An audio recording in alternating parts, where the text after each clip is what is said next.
It all started on a busy afternoon outside a luxury boutique, where a nurse, just off a long hospital shift, accidentally brushed against a $20 million Bugatti while rushing to help a child who had tripped on the sidewalk.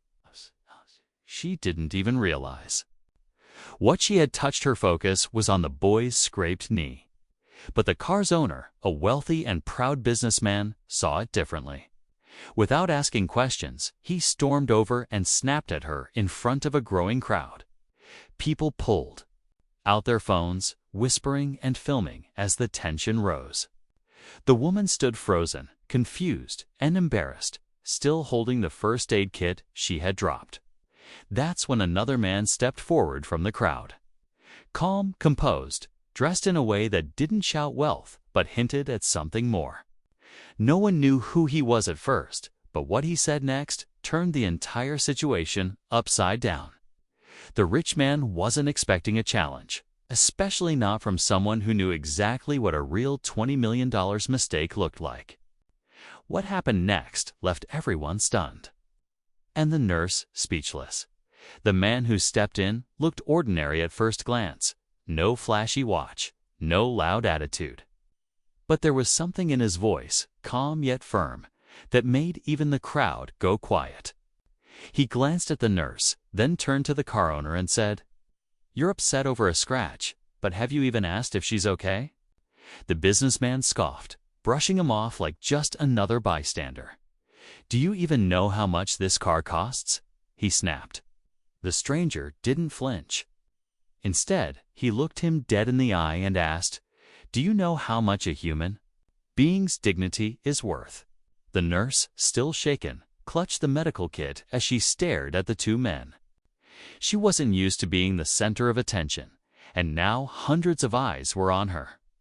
The crowd sensed something bigger was unfolding. This wasn't just about a car. Whispers spread. Who was this man standing up to a known luxury car collector? Why did he look so familiar to some of the bystanders? And most importantly, why did his words seem to carry more weight than the Bugatti's price tag?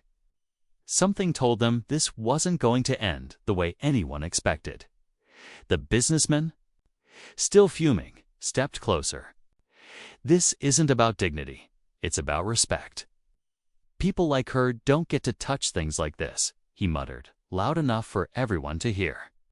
The nurse's eyes filled with disbelief, not from fear, but from the sting of his words.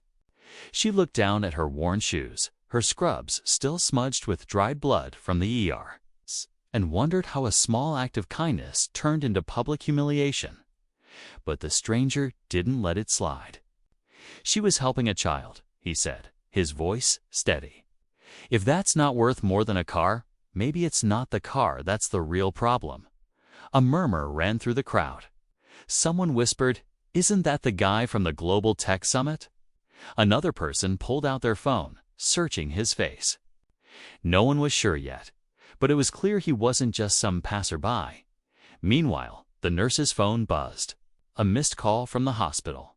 Another emergency, but her legs wouldn't move. Not yet.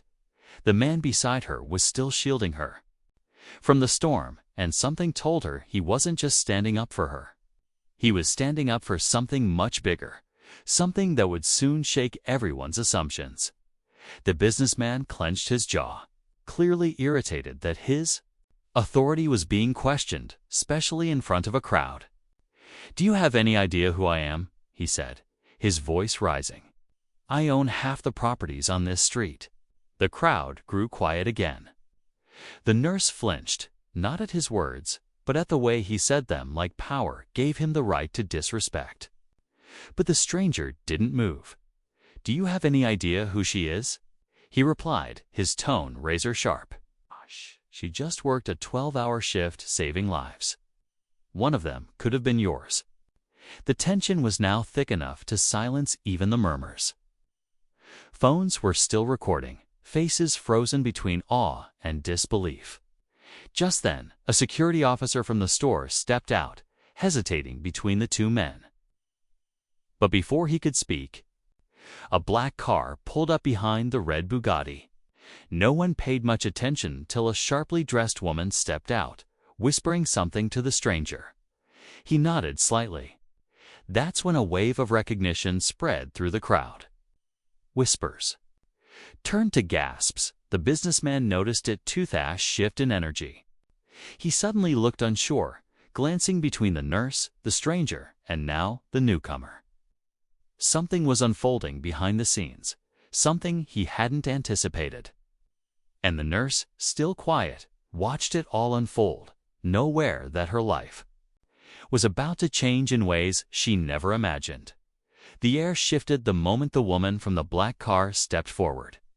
Her presence was commanding, not loud or flashy, but quietly powerful.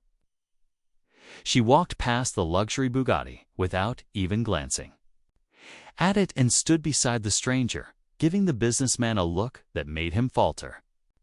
"There's been a mistake," she said calmly, yet firmly. "That car, it's not even registered under your name." A wave of silence swept through the crowd like a ripple.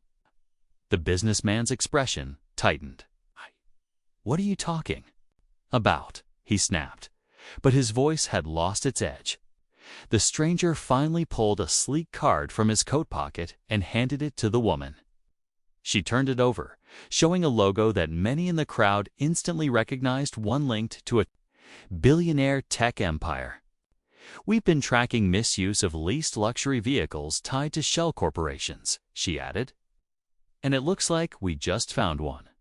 The nurse blinked, stunned, trying to process what she had just heard. She'd expected public shame, not a public exposure. The businessman stumbled back a step, the weight of the moment settling in. Now it wasn't just about a scratched car or harsh words. There was something bigger unraveling: fraud, hidden ownership, and a secret neither the crowd nor the nurse saw coming. And the man who had defended her? He wasn't just someone important, he was someone with the power to shake foundations. Businessman's face drained of color. He reached for his phone, fumbling with nervous hands, trying to prove ownership, but the woman calmly cut him off. "The Bugatti belongs to our company," she said. "It was loaned under strict terms for an event months ago. It was never supposed to be on public streets and certainly not used to intimidate others." Gasps echoed across the sidewalk. The crowd wasn't just watching a fight anymore. They were witnessing a man's entire image unravel in real time. The nurse stood still, overwhelmed, unsure whether to leave or stay. The stranger turned to her gently and said, "You didn't just help a child today. You exposed something far deeper." His words weren't dramatic. They were sincere. Then he looked back at the businessman, who now had security walking toward him. "We'll take it from here," the woman added, signaling to a team in the second car. But just as everyone assumed it was over, the nurse's phone rang again. This time, it was from a private number. She hesitated, answered, and after a short pause, her eyes widened. The hospital board had reviewed the security footage. Turns out, the child she had helped earlier was the grandson of the hospital's chief donor, and she had just been offered a lead position in the emergency wing. The crowd cheered. The nurse, once humiliated on the sidewalk, now stood at the center of a moment no one would forget. What started with a scratch had uncovered pride, power, and purpose, and given everyone a reason to think twice before judging by appearances. As the crowd slowly began to disperse, conversations buzzed not about the car, but about the nurse, woman who had remained calm, kind, and humble through it all. She stood quietly, still processing everything, when the man who had defended her approached once more. "Sometimes the world needs a reminder of what real value looks like," he said, handing her a small envelope. Inside was a handwritten note and a card with his foundation's name, one that supported frontline workers like her. "If you ever want to do more, we'll support you," he added with a warm smile before walking away. The businessman, now exposed, was quietly led away, his status crumbling faster than anyone expected. There were no angry words from him, now just silence. And in that silence, people realized the weight of what they'd seen. It wasn't just a story about a Bugatti or money. It was about how character still matters in a world obsessed with luxury and image. The nurse returned to the hospital later that evening, not just with a promotion, but with a heart full of quiet pride. Her story, once marked by shame, had turned into one of unexpected strength. And sometimes, those are the most powerful stories of all.